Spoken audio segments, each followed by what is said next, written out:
Friends, എല്ലാവർക്കും നമസ്കാരം. നമ്മുടെ ഇഷ്ടപരമ്പരയുടെ ഇന്നത്തെ പുതുപുത്തൻ വിശേഷങ്ങളിലേക്ക് ഏവർക്കും സ്വാഗതം. അങ്ങനെ മക്കളെല്ലാം ഉറങ്ങിക്കഴിഞ്ഞു കഴിയുമ്പം ശാരദയാണെങ്കിൽ പതിയെ കട്ടിലിൽ നിന്ന് എഴുന്നേൽക്കുകയാണ് കേട്ടോ.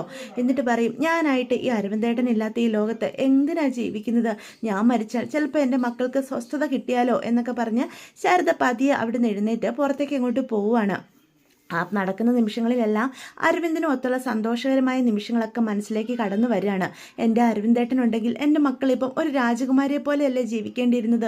ഞങ്ങൾക്ക് ഈ അവസ്ഥ വന്നല്ലോ, ഇങ്ങനെയൊക്കെ ജീവിക്കാൻ മാത്രം എന്ത് പാപമാണ് ചെയ്തത് എന്നൊക്കെ ശാരദ ഇങ്ങനെ മനസ്സിൽ ചിന്തിച്ചുകൊണ്ടാണ് കേട്ടോ പോകുന്നത്. അപ്പം പെട്ടെന്ന് നമ്മുടെ കാവേരി ഞെട്ടി എഴുന്നേൽക്കുക. അമ്മ ആ ഒരു പാറയിൽ നിന്ന് താഴോട്ട് ചാടുന്ന സ്വപ്നം കണ്ടുകൊണ്ടാണ് കാവേരി എഴുന്നേൽക്കുന്നത്. അപ്പം കാവേരിക്കാണെങ്കിൽ ദേഹം മുഴുവൻ വിയർത്ത് നിൽക്കുക. അപ്പം പെട്ടെന്ന് എഴുന്നേറ്റ് അമ്മയെ നോക്കുമ്പം കാണുന്നുമില്ല. അമ്മ ഇത് എവിടെ പോയി? ഇങ്ങനൊരു ദുസ്വപ്നം കാണാൻ മാത്രം ഇപ്പം എന്താ ഉണ്ടായത്? അമ്മ എങ്ങോട്ടാ പോയത്? തൊട്ടടുത്ത് കിടക്കുന്ന ഗംഗയെ വിളിച്ചെഴുന്നേൽപ്പിക്കും. ഗംഗ ചേച്ചി എഴുന്നേക്ക്, ഗംഗ ചേച്ചി എന്നും പറഞ്ഞ് വിളിക്കേ. അപ്പം ഗംഗ പതിയെ ഉറക്കത്തിൽ നിന്ന് എഴുന്നേക്കുക. എന്താടി ഈ രാത്രി നീ എന്തിനാ ഇങ്ങനെ വിളിച്ചു കൂവുന്നേ? ചേച്ചി ഒന്ന് എഴുന്നേറ്റേ. എടി എന്താടി കാര്യം? ദേ അമ്മയെ കാണുന്നില്ല. അമ്മ എങ്ങോട്ട് പോകാൻ? ഇവിടെ എവിടെയെങ്കിലും കാണും, എഴുന്നേറ്റിരിക്കുന്നുണ്ടാവും. നീ ഇങ്ങനെ ടെൻഷൻ ആകേണ്ട കാര്യമില്ല എന്നും പറഞ്ഞ് ഗംഗ പതിയെ എഴുന്നേക്കും. ഇല്ല ചേച്ചി, അമ്മ റൂമിലൊന്നുമില്ല. ദേ നമ്മുടെ കൂടെ കിടന്ന ആളല്ലേ, അമ്മയെ കാണുന്നില്ല ചേച്ചി, എനിക്ക് പേടിയാവുക എന്ന് പറയാം. നീ ഇങ്ങനെ സങ്കടപ്പെടല്ലേ, ഇപ്പം നമുക്ക് നോക്കാന്നേ, അമ്മ ഇവിടെ എവിടെയെങ്കിലും ഉണ്ടാകും എന്നും പറഞ്ഞ് ഗംഗ പതിയെ എഴുന്നേൽക്കുകയാണ് കേട്ടോ. എന്നിട്ട് യമുനെ നിളയെ നന്നായിട്ട് പുതപ്പിച്ചതിന് ശേഷം കാവേരിയുടെ ഒപ്പം എഴുന്നേറ്റ് നോക്കുക. അത് ശരിയാണല്ലോ, അമ്മ റൂമിലൊന്നും ഇല്ല. ഇനിയിപ്പോൾ എവിടെ പോയതായിരിക്കും? ചിലപ്പോൾ പുറത്ത് വല്ലതും ഇരിക്കുന്നുണ്ടാവും. ഇന്ന് നടന്ന സംഭവങ്ങളെല്ലാം കൂടെ അമ്മ ആകെ ഒരു മാനസികാവസ്ഥയിലായിരുന്നല്ലോ, ഉറക്കം വരുന്നുണ്ടാവില്ല എന്ന് ഗംഗ അപ്പം പറയും. എന്നാ ബാ നമുക്ക് പോയി നോക്കാം എന്നും പറഞ്ഞ് കാവേരി ഗംഗയും കൂട്ടിക്കൊണ്ട് പുറത്തേക്ക് പോവാം. അവർ പുറത്തും മുറ്റത്തും ഒക്കെ നോക്കൂട്ടോ. ഒരിടത്തും നമ്മുടെ ശാരദയെ കാണുന്നില്ല. ഇവിടെ എങ്ങും കാണുന്നില്ലല്ലോ അമ്മയെ ഗംഗച്ചി. അപ്പോൾ ഗംഗയ്ക്ക് ടെൻഷനാവും. ഈ അമ്മ ഇത് എവിടെ പോയിട്ടാവും? നമ്മളോട് ആരോടും പറയാതെ അമ്മ എങ്ങോട്ടാ പോയിരിക്കുന്നത്? ചേച്ചി, ഞാനൊരു ദുസ്വപ്നം കണ്ടു ചേച്ചി. നീ എന്ത് സ്വപ്നമാണ് കാവേരി കണ്ടത്? അപ്പോൾ കാവേരി താൻ കണ്ട സ്വപ്നം എല്ലാം പറയണം കേട്ടോ. ഒരു പാറയിൽ നിന്ന് താഴോട്ട് എടുത്ത് ചാടുന്ന തങ്ങളുടെ അമ്മയെ സ്വപ്നം കണ്ട കാര്യം പറയുമ്പം ഗംഗയ്ക്കും ആകെ പേടിയാവുക. നമ്മളിനി അമ്മയെ എവിടെ പോയി തിരയും? വിനീതേട്ടനെ വിളിച്ചാലോ എന്ന് ചോദിക്കും. അതൊന്നും വേണ്ട ഗംഗേച്ചി, നമ്മളുടെ അമ്മ എവിടെ ഉണ്ടാകുമെന്ന് എനിക്കൊരു ഊഹമുണ്ട്. നീ എന്താ പറയുന്നത്? ചേച്ചി എൻ്റെ കൂടെ വാ, മിക്കവാറും സ്നേഹതീരത്തുണ്ടാവും അമ്മ. അമ്മയ്ക്ക് ആ വീട്ടിൽ നിന്ന് മനസ്സൊരിക്കലും മാറില്ല. അമ്മ അങ്ങോട്ടായിരിക്കും പോകുന്നത്, എനിക്ക് ഉറപ്പാണ്. അപ്പോൾ രണ്ടുപേരും കൂടി ഒരു ടോർച്ചും എടുത്തുകൊണ്ട് വെട്ടമൊക്കെ തെളിച്ച് പതിയെ നടന്നു പോവാം. അപ്പോൾ ഇരുട്ടായതുകൊണ്ട് ഗംഗയും കാവേരിയും കൂടി കൈ പിടിച്ചോണ്ടാട്ടോ പോകുന്നത്. അമ്മ ഇവിടെ ഒന്നും കാണുന്നില്ലല്ലോ. ചേച്ചി കയറി വാ, നമുക്ക് വീട്ടിൽ കയറി നോക്കാം. മിക്കവാറും അമ്മ ആ വരാന്തയിലുണ്ടാവും. അമ്മ ഈ വീട്ടിൽ നിന്നല്ലാതെ എങ്ങോട്ടും അമ്മ പോകത്തില്ല. ഈ വീട്ടിലാണ് അമ്മയുടെ ആഗ്രഹങ്ങളും സ്വപ്നങ്ങളും ആത്മാവും എല്ലാം ഉറങ്ങുന്നത്. നമ്മുടെ അച്ഛൻ്റെ ആത്മാവും ഇവിടെ ആയിരിക്കില്ലേ? അതുകൊണ്ട് ചിലപ്പം അമ്മ ഇവിടെ ഉണ്ടാവുന്ന എൻ്റെ മനസ്സ് പറയുന്നത് എന്നും പറഞ്ഞ് കാവേരിയാണെങ്കിൽ ഗംഗയെ കൂട്ടിക്കൊണ്ട് അവരുടെ വീട്ടിൻ്റെ അടുത്തേക്ക് പോവാണ് കേട്ടോ. അപ്പോൾ വരാന്തയിൽ കാവേരി പറഞ്ഞ പോലെ തന്നെ ശാരദ ആകെ തകർന്നിങ്ങനെ ഇരിക്കുന്നുണ്ട്. ദാണ്ട് ചേച്ചി അമ്മ ഇരിക്കുന്നു, ബാ നമുക്ക് പോകാം. ഇപ്പോഴേ എനിക്കൊന്ന് ശ്വാസം നേരെ വീണേ എന്ന് ഗംഗ അപ്പോൾ പറയും കേട്ടോ. അവർ അമ്മയുടെ അടുത്തേക്ക് ചെല്ലും. അമ്മേ എന്നും പറഞ്ഞ് വിളിക്കുവേ. അപ്പോൾ ഒരു സ്വപ്നത്തിൽ എന്ന പോലെ ശാരദ ഞെട്ടി എഴുന്നേക്കുക. നിങ്ങൾ രണ്ടുപേരും ഇങ്ങോട്ട് വന്നോ? അമ്മ എന്ത് പരിപാടിയാണ് കാണിച്ച്? ഞങ്ങളോട് പറയാതെ ഈ ഇരുട്ടത്ത് തപ്പിത്തടിഞ്ഞ് അമ്മ എന്തിനാ ഇങ്ങോട്ട് വന്നത്? ഇങ്ങോട്ടല്ലാതെ ഞാൻ എങ്ങോട്ടാ മക്കളെ പോകണ്ടേ? നിങ്ങളുടെ അച്ഛനും അമ്മ ഈ വീട്ടിലല്ലേ ജീവിച്ചത്? നിങ്ങളുടെ അച്ഛൻ്റെ ആത്മാവ് ഈ വീട്ടിലെ ഉണ്ടാവുക. എൻ്റെ അരവിന്ദേട്ടൻ എന്നെ വിളിക്കുന്ന പോലെ എനിക്ക് തോന്നി മക്കളെ. എനിക്ക് ഉറങ്ങാൻ പോലും കഴിയുന്നില്ല. ഇനി എന്തിനാ ഈ ശാരദ ഭൂമിക്ക് ഭാരമായി ഇങ്ങനെ ജീവിക്കുന്നത്? എൻ്റെ മക്കൾക്ക് പോലും എന്നെ കൊണ്ട് ഒരു ഗുണവും ഇല്ലല്ലോ. ഒരു നിമിഷം വേഗം ഈ ജീവൻ അങ്ങ് അവസാനിച്ച് കിട്ടിയാൽ മതി എന്നും പറഞ്ഞ് ശാരദ കരയുക. അമ്മ എന്തൊക്കെയാ പറയുന്നേ? ഞാൻ പറയുന്നത് സത്യവാ. നിങ്ങളും വന്നില്ലേ? നമുക്ക് 3 പേർക്കും കൂടി മരിക്കാം മോളെ. അതോടുകൂടി നമ്മുടെ എല്ലാ പ്രശ്നങ്ങളും നിമിഷത്തെ കഷ്ടപ്പാടേ കാണുള്ളൂ. നമുക്ക് എടുത്ത് ചാടാം, ആ പാറയിൽ നിന്ന് ചാടി നമുക്ക് മരിക്കാം എന്ന് പറയാം. അമ്മ എന്തൊക്കെ തോന്നിവാസോ പറയുന്നത്? ശരി, നമ്മൾ 3 മരിച്ചു കഴിഞ്ഞാൽ നമ്മൾ രക്ഷപ്പെടും. പക്ഷേ ബാക്കി 2 മക്കൾ അരവിന്ദൻ്റെ ബാക്കിയല്ലേ അമ്മേ, നിളയും യമുനയും. അവരെ അമ്മ എന്താ ചെയ്യുക? പിന്നെ ഞാൻ എന്താ ചെയ്യേണ്ടത്? ഈ നാണക്കേടും നാട്ടുകാരുടെ കുറ്റപ്പെടുത്തലും അവഗണനയും പുച്ഛവും ഒക്കെ കേട്ട് ഇങ്ങനെ എങ്ങനെയാ മക്കളെ ജീവിക്കുക? ഇനി ജീവിതം എന്താന്ന് പോലും അറിയില്ല. നിങ്ങൾ 4 മക്കളുടെ ഭാവി എന്തായി തീരുമെന്ന് എനിക്കറിയില്ല. എനിക്കിങ്ങനെ പയ്യ എന്നും പറഞ്ഞ് ശാരദ കരയാ. നമ്മൾ 3 പേരും മരിച്ചാൽ പോലും നമ്മുടെ പ്രശ്നം അവസാനിക്കുന്നുണ്ടോ അമ്മേ? ബാക്കിയായ 2 പേര് വീണ്ടും ഈ പുച്ഛവും അവഗണനയും നാട്ടുകാരുടെ ചോദ്യവും ഒക്കെ നേരിടേണ്ടി വരും. അവർക്ക് കൂടുതൽ സങ്കീർണമായി പോവുകയുള്ളൂ ജീവിതം. നമ്മളുണ്ടെങ്കിൽ ഒരു പരിധിവരെ അവർക്ക് അത്ര പ്രശ്നങ്ങൾ ബാധിക്കാതെ നമുക്ക് നോക്കാം. പക്ഷേ നമ്മൾ 3 പേരും ഇല്ലാതെ അവർ 2 പേരും മാത്രമായി പോയാൽ പിന്നെ എന്താകും അവരുടെ ജീവിതമെന്ന് അമ്മ ചിന്തിച്ചിട്ടുണ്ടോ എന്ന് ഗംഗ അപ്പോൾ അമ്മയോട് ചോദിക്കും. അല്ലെങ്കിൽ നമുക്ക് 5 പേർക്കും കൂടി മരിക്കാം, എന്താ അവരെ ഞാൻ വിളിച്ചുകൊണ്ട് വരട്ടെ, അങ്ങനെ 2 പേരെ ഒഴിവാക്കിയിട്ട് നമ്മൾ 3 പേര് മാത്രമായിട്ട് ഒരു രക്ഷപ്പെടൽ വേണ്ട, അച്ഛൻ അത് ഒരിക്കലും ക്ഷമിക്കുമെന്ന് തോന്നുന്നുണ്ടോ അമ്മയ്ക്ക് എന്ന് ചോദിക്കാം. ഇല്ല, എൻ്റെ അരവിന്ദേട്ടൻ ക്ഷമിക്കില്ല. അയ്യോ, എനിക്കതൊന്നും ചിന്തിക്കാൻ പറ്റുന്നില്ല മക്കളെ, എൻ്റെ നിളയൊന്നും അയ്യോ എനിക്ക് ഓർക്കാൻ കൂടി പറ്റില്ല, അവൾ കുഞ്ഞല്ലേ. അമ്മയ്ക്ക് ആ ചിന്ത ഇപ്പോഴെങ്കിലും വന്നത് നന്നായി. ഒരു പ്രശ്നം ഉണ്ടാകുമ്പോൾ നമ്മൾ ആത്മഹത്യയാണ് ചിന്തിക്കുന്നതെങ്കിൽ എങ്ങനെ അമ്മ മുന്നോട്ട് ജീവിക്കുക? ഈ ലോകത്തുള്ള ആരും പ്രശ്നമില്ലാത്തവരായിട്ടില്ല. അമ്മ അതെന്താ മനസ്സിലാക്കാത്ത എന്ന് കാവേരി ചോദിക്കുക. അമ്മ ഒന്ന് മനസ്സ് ശാന്തമാക്കുക, എന്നിട്ട് ചിന്തിക്കുക. നമ്മുടെ ജീവിതത്തിൽ എപ്പോഴും പ്രശ്നങ്ങളൊക്കെ വരാം, അതിനെയൊക്കെ നമ്മൾ അഭിമുഖീകരിക്കാതെ പേടിച്ചൊളിച്ചോടാൻ നോക്കിയാൽ അതിനേ സമയം കാണൂ. നമ്മുടെ ജീവിതത്തിൽ വലിയ സങ്കടങ്ങളൊന്നും ഇല്ലാതെ ജീവിച്ച ആൾക്കാരാ. പെട്ടെന്ന് ഇങ്ങനൊരു ദുരിതം വന്നപ്പോൾ നമുക്ക് എന്ത് ചെയ്യണമെന്ന് അറിയുന്നില്ല. അതാ ഇപ്പോൾ അമ്മയ്ക്ക് സംഭവിച്ചത്. എപ്പോഴും ഒരേപോലെ ആയിരിക്കില്ല അമ്മ മനുഷ്യൻ്റെ അവസ്ഥ. നമ്മുടെ ഈ സങ്കടഘട്ടവും മാറും, നമ്മുടെ ജീവിതത്തിലും സമാധാനം വരും. അതിന് നമ്മൾ വെറുതെ ഇരുന്നിട്ട് കാര്യമില്ല, നമ്മളും സമാധാനത്തോടെ മുന്നേറണം. അതിനുവേണ്ടി കാര്യങ്ങളൊക്കെ മുന്നോട്ട് ഇറങ്ങി ചെയ്യണം. മനസ്സിലായോ അമ്മയ്ക്ക് ഞാൻ പറയുന്നത്? എനിക്ക് മനസ്സിലാകുന്നുണ്ട് മക്കളെ, ഇനി ഒരിക്കലും മരണത്തെപ്പറ്റിയൊന്നും അമ്മ ചിന്തിക്കരുത് എന്ന് ഗംഗ പറയാം. ഇല്ല, ഞങ്ങൾക്ക് വേറെ ആരുമില്ല, ആ ഒരു ചിന്ത അമ്മയ്ക്ക് വേണം. നമ്മളെല്ലാവരും കൂടി ഒറ്റക്കെട്ടായിട്ട് നിന്ന് നമുക്ക് വന്ന എല്ലാ പ്രശ്നങ്ങളും നമ്മൾ അതിജീവിക്കും. അതിനുള്ള കരുത്ത് നമുക്കുണ്ട്. അരവിന്ദൻ്റെ മക്കൾ അങ്ങനെ തോറ്റു പോകേണ്ടവരാണോ എന്ന് കാവേരി ചോദിക്കും കേട്ടോ. അപ്പോൾ കാവേരിയുടെയും ഗംഗയുടെയും ഈ സംസാരവും വാക്കുകളും ഒക്കെ ഒരു പരിധിവരെ ശാരദയെ ബാധിക്കുന്നുണ്ട്. ശാരദ തൻ്റെ ജീവിതത്തിലേക്ക് തിരിച്ചു വരണമെന്നൊരു ചിന്ത വരുന്നുണ്ട്. എനിക്ക് മനസ്സിലാകുന്നുണ്ട് നിങ്ങൾ പറയുന്നതൊക്കെ. നിങ്ങൾ പറഞ്ഞു തരുന്നത് പോലെ ഒക്കെ ഞാൻ ചെയ്തോളാം. എനിക്കൊരിക്കലും എൻ്റെ മക്കളെ ഉപേക്ഷിച്ച് പോകാൻ സാധിക്കില്ല. എൻ്റെ അരവിന്ദേട്ടനില്ലാത്ത ഈ ലോകത്ത് ഞാനും വേണ്ട എന്നൊരു നിമിഷം ചിന്തിച്ചു പോയി. എന്നെ അരവിന്ദേട്ടൻ വിളിക്കുന്ന പോലെ എനിക്ക് തോന്നി മക്കളെ. അതുകൊണ്ടാണ് ഇനി ഒരിക്കലും നിങ്ങളുടെ അമ്മ ഇങ്ങനൊരു ബുദ്ധിമോശം പ്രവർത്തിക്കാനായിട്ട് തുനിയല്ല എന്ന് ശാരദ മകൾക്ക് ഉറപ്പ് തരാം. അപ്പം നമ്മുടെ കാവേരി പറയും, അമ്മയുടെ മനസ്സ് ശാന്തമാക്കി അമ്മയൊന്ന് ചിന്തിക്കുക. അച്ഛൻ്റെ പണമിടപാടുകളെ പറ്റിയോ ബാങ്ക് അക്കൗണ്ടുകളെ പറ്റിയോ എന്തെങ്കിലും കാര്യം അമ്മയോട് മുന്നേ പറഞ്ഞിട്ടുണ്ടോ? എന്തേലും അമ്മയ്ക്ക് അറിയാവോ? അപ്പോൾ ഗംഗയും പറയും, അമ്മയൊന്ന് ചിന്തിച്ച് നോക്ക്. എനിക്കൊന്നും അറിയില്ല മക്കളെ, എനിക്ക് ഒരു കാര്യങ്ങളും അറിയില്ല. അരവിന്ദേട്ടൻ എന്നോടൊന്നും പറയാറില്ലായിരുന്നല്ലോ. എൻ്റെ അക്കൗണ്ടിൽ പണം അടയ്ക്കാമെന്നൊക്കെ എപ്പോഴും അരവിന്ദേട്ടൻ പറയാറുണ്ടായിരുന്നു. പക്ഷേ അമ്മയ്ക്ക് അതിനുള്ള പിടിപ്പൊന്നുമില്ല. കാശൊന്നും ഡീൽ ചെയ്യാൻ അമ്മയ്ക്ക് അറിയില്ല മക്കളെ.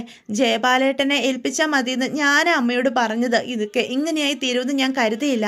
ഈ വീടിൻ്റെ ലോൺ അടയ്ക്കാനുണ്ടെങ്കിൽ അച്ഛൻ എന്തിനാ അമ്മ എൻ്റെ കല്യാണത്തിന് വേണ്ടി അച്ഛൻ ഇത്രയും സ്വർണം എടുത്തത്? അതാ മോളെ എനിക്കും മനസ്സിലാകാത്തത്. അപ്പം കാവേരി ചോദിക്കും, അമ്മയോട് അക്കാര്യം എന്തെങ്കിലും അച്ഛൻ പറഞ്ഞിട്ടുണ്ടായിരുന്നോ? ഇല്ല, ഇത്രയും ആർഭാടത്തിൻ്റെയൊക്കെ ആവശ്യമുണ്ടോയെന്ന് ഞാൻ അച്ഛനോട് ചോദിച്ചതാ. അപ്പം അച്ഛൻ പറഞ്ഞു, അതൊന്നും കുഴപ്പമില്ല, കാശൊക്കെ ഉണ്ട്. ഗംഗയുടെ കല്യാണം ആർഭാടത്തിൽ നടത്തിയാലും കാവേരിയുടെ കല്യാണം കൂടി നടത്താനുള്ള പണം കയ്യിലുണ്ടെന്നാണ് അച്ഛൻ എന്നോട് പറഞ്ഞത് എന്ന് പറയാം. പിന്നെ എന്താ സംഭവിച്ചത്?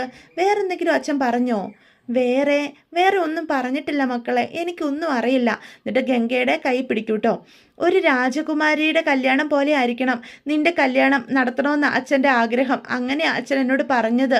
അല്ല, അച്ഛന് ജോലിയിൽ എന്തെങ്കിലും പ്രശ്നം ഉണ്ടായിട്ടോ കുറച്ചു കാലം ജോലി ഇല്ലാതെ വന്നതായിട്ടോ അങ്ങനെ എന്തെങ്കിലും അമ്മയോട് പറഞ്ഞിട്ടുണ്ടോ എന്ന് കാവേരി അപ്പോൾ ചോദിക്കും കേട്ടോ. അപ്പോൾ ഗംഗയിൽ ഇങ്ങനെ പിടിച്ചിരുന്ന അമ്മ കൈ വിടുക, എന്നിട്ടിങ്ങനെ ആലോചിക്കും. ഇല്ല, അങ്ങനെയൊന്നും അരവിന്ദേട്ടൻ എന്നോട് പറഞ്ഞിട്ടില്ല. പിന്നെ ഇപ്പം എന്താ നമ്മൾ ചെയ്യുക? അച്ഛന് കുറച്ചു കാലം ജോലി ഇല്ലാതെ വന്നെന്നാ ജയപാലങ്കിൾ പറയുന്നത്. അച്ഛൻ്റെ കയ്യിൽ ശമ്പളമൊന്നും കിട്ടുന്നില്ലായിരുന്നെന്നാ. അതിപ്പം അങ്ങനെ എന്തെങ്കിലും പ്രശ്നമുണ്ടെങ്കിൽ അച്ഛൻ ജയപാലേട്ടനോട് പറയുമോ? എനിക്കറിയില്ല, ഒന്നും മനസ്സിലാകുന്നില്ല എന്ന് കാവേരി പറയാം. അമ്മ ഇങ്ങനെയായി പോയത്? അരവിന്ദേട്ടൻ എന്നും എൻ്റെ കൂടെ തന്നെ ഉണ്ടാകുമെന്ന് ഞാൻ കരുതിപ്പോയി മോളെ. ഇങ്ങനെയൊന്നും അമ്മ പ്രതീക്ഷിച്ചില്ല. ഒരു ബുദ്ധിയും ബോധവും ഇല്ലാത്തൊരു കഴുതയായി പോയല്ലോ ഞാനെന്നാ ഇപ്പം ഞാൻ ആലോചിക്കുന്നത് എന്നും പറഞ്ഞ് ശാരദ വീണ്ടും കരയുവാണ് കേട്ടോ. എനിക്ക് ഒരു കഴിവുമില്ല മക്കളെ. ഈ പിടിപ്പുകേടിൻ്റെ എല്ലാ കാരണക്കാരി ഞാൻ ഒറ്റ ഒരുത്തിയാണ്. ഞാനിതെല്ലാം കണ്ടറിഞ്ഞ് ചെയ്തെങ്കിൽ ഈ ഒരു അവസ്ഥ നിങ്ങൾക്ക് വരുമായിരുന്നില്ല മക്കളെ. അച്ഛന് പകരം ഞാൻ മരിച്ചിരുന്നെങ്കിൽ ഒരു കുഴപ്പവും ഉണ്ടാകില്ലായിരുന്നു എന്നും പറഞ്ഞ് ശാരദ വീണ്ടും കരയുക. അപ്പോൾ കാവേരി പറയും, അമ്മ എന്തൊക്കെയായി പറയുന്നേ? അമ്മ ഇങ്ങനെ ഇരുന്ന് കരഞ്ഞിട്ട് എന്തെങ്കിലും കാര്യം നടക്കുമോ? ഈ പിടിപ്പുകേടിൻ്റെ എല്ലാ കാരണക്കാരും ഞാൻ ഒറ്റ ഒരുത്തിയാ മക്കളെ. എൻ്റെ മക്കൾ ഇന്നിങ്ങനെ കിടന്ന് കഷ്ടപ്പെടാൻ കാരണക്കാരി ഞാനാ. നിങ്ങളുടെ അമ്മ ഒരു കഴിവില്ലാത്തവരാ. അച്ഛന് പകരം ഞാൻ മരിച്ചിരുന്നെങ്കിൽ നിങ്ങൾക്ക് ഈ അവസ്ഥ വരുമായിരുന്നില്ല. അച്ഛൻ നിങ്ങളെ നന്നായിട്ട് നോക്കുമായിരുന്നു. വീണ്ടും അമ്മ എന്തിനാ ഇങ്ങനെ പറയുന്നത്? നിങ്ങളെല്ലാം പഴയ പോലെ തന്നെ ജീവിച്ചേനെ. ഇപ്പോൾ അന്യൻ്റെ അടുക്കളയിൽ കഞ്ഞി പാത്രം വെച്ച് കെഞ്ചേണ്ട അവസ്ഥയല്ലേ നിങ്ങൾക്ക്? ഇതിനൊക്കെ കാരണം നിങ്ങളുടെ ഈ ഗതികെട്ട അമ്മ തന്നെയാ. എൻ്റെ മക്കളായി നിങ്ങൾ ജനിച്ചത് കൊണ്ടാണ് നിങ്ങൾക്ക് ഈ ഗതികേട് വന്നത്. അതുകൊണ്ടാ ഞാൻ ആ കത്തിപ്പാറയെന്ന് താഴേക്ക് ചാടി മരിക്കാൻ ഞാൻ തീരുമാനിച്ചത് എന്ന് പറഞ്ഞ് ശാരദ വീണ്ടും നെഞ്ചു പൊട്ടി കരയാ. അമ്മേ, വീണ്ടും വീണ്ടും ഇങ്ങനെ പറയല്ലേ അമ്മേ. മരിച്ച ഒന്നിനും പരിഹാരമല്ല, നമ്മുടെ പ്രശ്നങ്ങൾ കൂടുതൽ സങ്കീർണമാവുകയുള്ളൂ. അമ്മ ഒരു കാര്യം പറയട്ടെ എന്നും പറഞ്ഞ് കാവേരിയുടെ കൈ പിടിക്കുക. എൻ്റെ മക്കളെങ്കിലും അമ്മയെ പോലെ പൊട്ടികളാവരുത്. എൻ്റെ മക്കൾക്ക് ബുദ്ധിയും ബോധവും ഒക്കെ വേണം. ജീവിതത്തിൽ എല്ലാ കാര്യങ്ങളും അറിഞ്ഞ് ജീവിക്കണം. പഠിപ്പ് വേണമെന്ന് എപ്പോഴും അരവിന്ദേട്ടൻ പറയുമായിരുന്നു. നിങ്ങൾ പഠിക്കണം. അപ്പോഴൊന്നും അതിൻ്റെ വില എനിക്ക് അറിയത്തില്ലായിരുന്നു. ഇപ്പം ഞാൻ മനസ്സിലാക്കുന്നുണ്ട്. പഠിപ്പും ബോധവും വിവരവും ഒക്കെ വേണം കുട്ടികൾക്ക്. അപ്പോൾ ഗംഗയുടെ കൈ പിടിച്ചിട്ട് പറയും, നീ നിൻ്റെ പഠിപ്പ് നിർത്തി കളഞ്ഞപ്പം അച്ഛൻ എത്രയാ സങ്കടപ്പെട്ടേന്ന് അറിയാവോ? അച്ഛനത് ഓർത്ത് എന്ന് സങ്കടമായിരുന്നു.